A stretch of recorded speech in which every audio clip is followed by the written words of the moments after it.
अध्यक्ष महोदय, उनको प्रणाम करती हूँ। और यहाँ हमारे विभिन्न प्रांतों से आए हुए सभी सज्जनों को अपना हार्दिक प्रणाम करती हूँ। और जो मातृशक्ति है, माताएं बहनें हैं, उनको भी प्रणाम करती हूँ। लेकिन माता और बहनों की उपस्थिति उतनी नहीं है जितनी कि मैं सोच रही थी। और मुझसे पहले बहुत सारे वक्ताओं ने अपना वक्तव्य दे दिया है, अपने विचार प्रकट कर दिए हैं, तो मैं उनकी तुलना में तो कुछ भी नहीं हूँ। ना मुझे कोई विचार व्यक्त करना या भाषण देना आता है, लेकिन बस आप सब लोगों से एक निवेदन है, एक सवाल पूछना चाहती हूँ। सरकारी स्कूल शिक्षक थे और हम 3 भाई बहन हैं, मैं सबसे बड़ी हूँ। मेरे से छोटा भाई जो है वो अलीगढ़ में रहता है।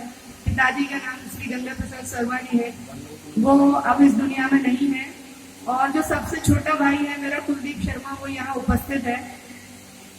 इसके साथ साथ मेरा जो दूसरा परिवार, क्योंकि लड़कियों के 2 घर होते हैं, एक तो मम्मी का घर हो गया, एक जो अपना घर होता है जिसे ससुराल कहते हैं, वो मेरा पलवल में है। और मेरे ससुर जी श्री ओम प्रकाश शर्मा जी, वो सरकारी नौकरी से भी वो सेवानिवृत्त हुए। और मेरे जो पति हैं वो भी सरकारी नौकरी में, वो शिक्षक हैं पीजीटी। मेरे देवर यहाँ मेरे साथ आए हुए हैं। तो मेरा तो सिर्फ ये मानना है कि पढ़ाई के लिए पैसा बहुत जरूरी नहीं है, क्योंकि आप देखिए शुरू से ही सरकार ने एक व्यवस्था कर रखी है, कस्तूरबा गांधी विद्यालय खोले हुए हैं, जिसमें कि आपके बच्चे को प्रवेश मिल सकता है, बेटी को। और जवाहर नवोदय भी खोले हुए हैं, तो वहां इतनी ज्यादा महंगी शिक्षा नहीं है। इसके अलावा मैंने जहां से पढ़ाई की है, अलीगढ़ मुस्लिम यूनिवर्सिटी से, वहां पे जो सालाना फीस थी हमारी 600 रुपए या 1000 रुपए, 1200 रुपए ऐसी हुआ करती थी। तो क्या हम इतना भी वहन नहीं कर सकते? वहन तो कर सकते हैं, पर जो उसके सामने समस्या आती है वो आती है वहां पहुंचने की। यही तो है सबसे बड़ी प्रॉब्लम कि हमारे बच्चे वहां पहुंचे कैसे। तो भाई उसके लिए तो देखिए, दिन तो 24 घंटे का ही होता है सभी के लिए, चाहे वो ब्राह्मणों का बच्चा हो, चाहे वो किसी अन्य उसमें समाज से आया हुआ बच्चा हो, सबके लिए। लेकिन वही ब्राह्मण होने का इतना जरूर फायदा होना चाहिए कि आपको अपने घर में एक ऐसी व्यवस्था लागू कर। आजकल क्या है, आजकल ये सोचते हैं भाई हम 8 बजे तक सो रहे हैं तो बहुत हम बड़े रूप में हो गए कि भाई 9 बजे तक सोना है, 10 बजे तक सोना है। सबसे पहला तो जो हमारी दिनचर्या है वो ही व्यवस्थित नहीं है। अगर उस दिनचर्या में डिसिप्लिन, अभी डॉक्टर मुकेश शर्मा जी जो आगरा से हैं, उन्होंने भी बताई थी कि भाई सुबह जल्दी जगना चाहिए। तो ये चीज तो होनी ही चाहिए, चाहे आप किसी भी पद पर पहुंच जाए। ये मैं मानती हूँ कि भाई आपके साथ में समस्या हो सकती है कि आप गए, नौकरी से आए हैं, देर में है, मतलब 100 काम होते हैं, लेकिन जो घर का एक डिसिप्लिन है, जो घर का एक डिसिप्लिन है, वो सबको रखना चाहिए अपने घर में। चाहे ऐसे रूल बना दो, बहुत सी बार बच्चे नहीं मानते, 8-8 बजे तक सोते हैं, 9-9 बजे तक, लेकिन उसको मारो डंडा, जागो भाई, क्यों सोओगे? तो बच्चों के सामने लेकिन उदाहरण हम तब दे पाएंगे जब हम खुद करेंगे उस चीज को। अगर मम्मी पापा सो रहे हैं 8 बजे तक, तो भैया बच्चा तो सोएगा ही फिर 10 बजे तक, ये तो बात है ही। तो अब क्योंकि मेरा शेड्यूल इतना फिक्स रहता है, मेरी सैटरडे संडे छुट्टी होती है, लेकिन फिर भी हमारे कई बार ऐसा होता है कि कहीं जाना पड़ता है, फिर भी छुट्टी है, घर पे है, तभी भी हमारा उसी टाइम पे जगना है। 10-20 मिनट इधर उधर हो सकता है, लेकिन जगते उसी टाइम पे। उसके बाद सबके पास मोबाइल फोन है, कोई कितना भी, अब तो सबके घर में मोबाइल फोन है, चाहे गरीब है नहीं है, लेकिन उस मोबाइल फोन का प्रयोग किस तरीके से कर रहे हैं हम? क्या बच्चा सिर्फ उसमें गूगल पे चुटकुले या कुछ और चीजें देखने में, कार्टून देखने में, या इधर उधर की बातें देखने में करता है, या कुछ ज्ञानवर्धक बातें देखने में करता है? पहली बात तो बच्चों को मोबाइल ही नहीं देना चाहिए, सबसे पहली चीज है कि लेकिन अगर बच्चे के पास मोबाइल है तो उसके लिए ये वॉच एंड वर्ड तो आप ही को करना पड़ेगा। माँ सीरियल देखेंगे 12 बजे से 3 बजे तक, उनके सीरियल फिक्स होते हैं कि भाई अब की बार ये आएगा, अब वो आ रहा है, कुमकुम भाग्य आएगा, साथ। लेकिन वो जोर बच्चों की तरफ नहीं है कि बच्चे की तरफ बच्चे ने क्या पढ़ा क्या नहीं पढ़ा। दूसरा, यहाँ सब लोगों के पास, जो लोग समर्थ हैं, जिनके पास पैसा भी है, धन, सब कुछ है, अपॉर्चुनिटी, क्यों हमारे बच्चे IIT में सेलेक्ट नहीं होते? क्यों हमारे बच्चे IIMs में नहीं जा सकते? क्यों हमारे बच्चे एम्स में सेलेक्ट नहीं हो सकते? जो सरकारी कॉलेज है, जो सरकारी शिक्षण संस्थान है, वहाँ पढ़ाई महंगी नहीं है। तो इस चीज का तो रोना बिल्कुल ही ना रोना चाहिए कि भाई हमारे पास पैसा नहीं है कि हम पढ़ा सकें। पैसा नहीं हमारे पास, हम अपनी काबिलियत को भूल चुके हैं। ऐसा कोई नहीं है कि भाई, कई बार मेरे को इन चीजों का विरोध सुनना पड़ता है कि हमेशा ये सोचती है कि बच्चा जो है आगे आएगा, और भी तो बच्चे हैं, 100 बच्चे होते हैं क्लास में, तो हमारा ही बच्चा क्यों आगे आ जाएगा? क्यों? क्योंकि भैया गौड़ ब्राह्मणों के उन 100 में से एक ही बच्चा है, तो एक बच्चा तो हमारा जब आएगा आगे, और क्यों नहीं हमें उम्मीद करनी चाहिए। अच्छा, आप सब लोग अब्दुल कलाम के बारे में भी जानते हैं, पैसा नहीं था, कुछ भी नहीं था, शादी भी नहीं की, लेकिन फिर भी देश को कहां पहुंचा दिया उन्होंने। जो व्यक्ति स्वयं के लिए कुछ नहीं कर सकता, वो समाज और देश के लिए भी कुछ नहीं कर सकता, मेरा ये मानना है। दूसरों से उम्मीद करना छोड़ दीजिए, जब तक हम खुद नहीं करेंगे। अब ठीक है, हम मानते हैं, हम अपने बच्चों के ऊपर प्रेशर देते हैं कि तुम तो पढ़ो, क्यों? हम क्यों नहीं पढ़े? जब हमारा नंबर था हमें भी तो पढ़ना था। वो माँ बाप क्या कह सकते हैं बच्चों से जिन्होंने खुद कुछ नहीं किया? जिसने खुद मेहनत की होगी, जिसने खुद कुछ किया होगा, वही तो कह सकेगा कि भाई मैंने करी। जब तक आप खुद उदाहरण नहीं बनेंगे अपने बच्चों के लिए, जब तक आप ये नहीं कि आप 4 बजे जगेंगे तब आप अपने बच्चों को 5 बजे जगा सकते हैं, लेकिन आप ही 6 बजे जगेंगे तो बच्चों से नहीं कह सकते कि 5 बजे जग जाओ।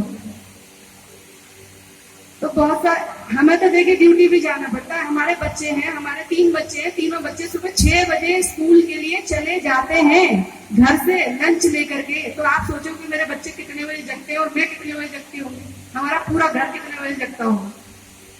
6 बजे मेरे बच्चे फरीदाबाद 30 किलोमीटर का सफर करके जाते हैं पढ़ने के लिए।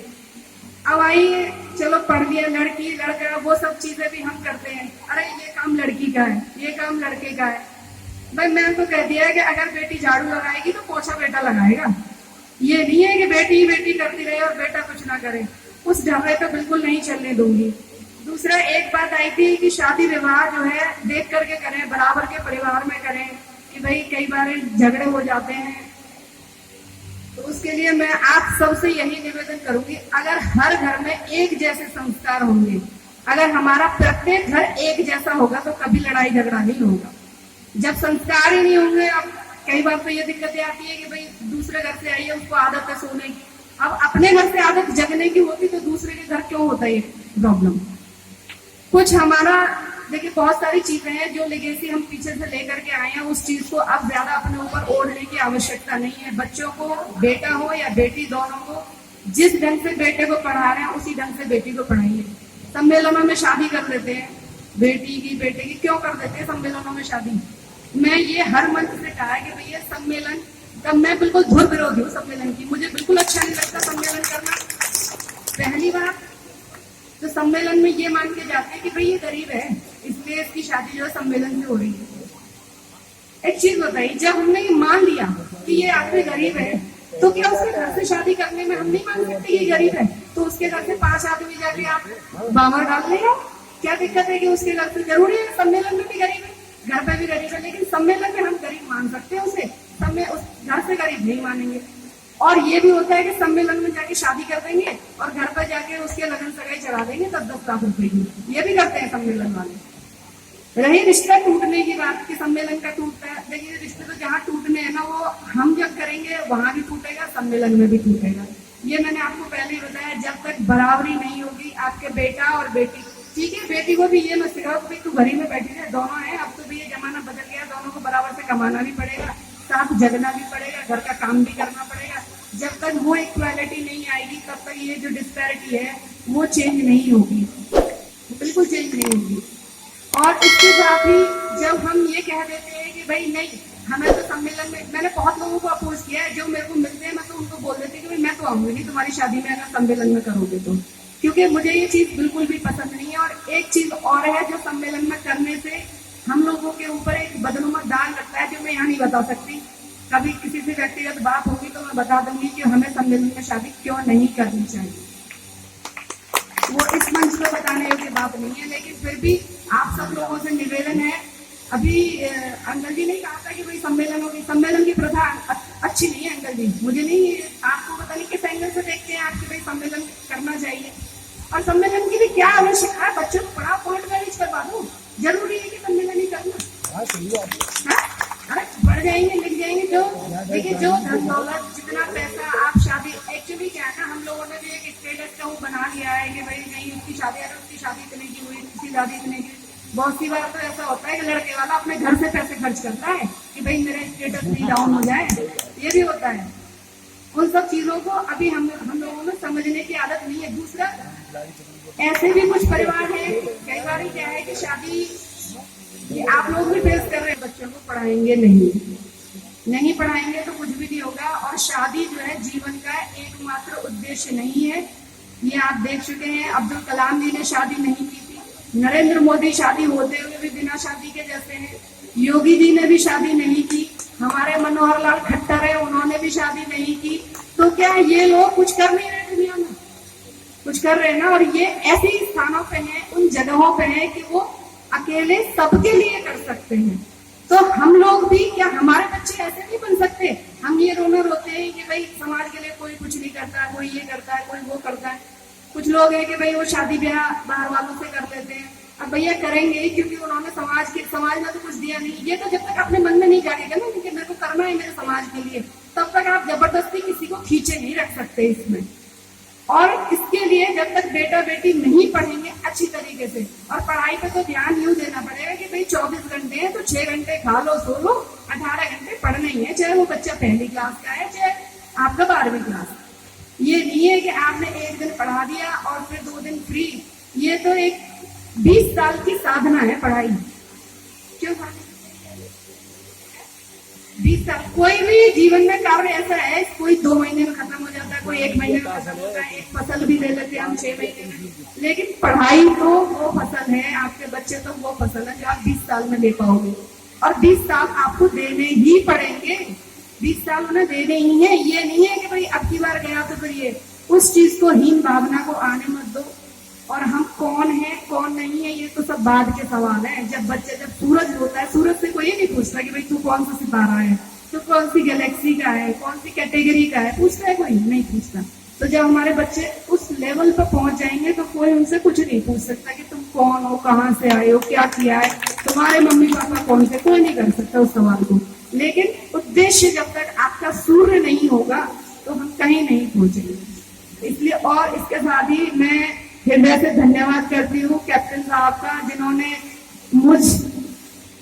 मैं तो अपने आप को मतलब इतना खुशनसीब समझ रही हूँ कि उन्होंने मुझे यहाँ मुख्य अतिथि बनाया है। हालांकि मैंने उनसे प्रार्थना की थी कि मेरा नाम ना लिखवाएं, मेरा नाम ना छपवाएं उस पर, लेकिन उन्होंने मुझे ऐसा उत्तर दिया कि फिर मैं निरुत्तर हो गई और मैं कुछ कह नहीं पाई। और पंडित राजेश गौड़ जी जिन्होंने यहाँ बुलाया है मेरे को, इनके लिए मैं बहुत बहुत धन्यवाद करती हूँ और आप सभी को पुनः होली की शुभकामनाएं देती हूँ। प्रणाम।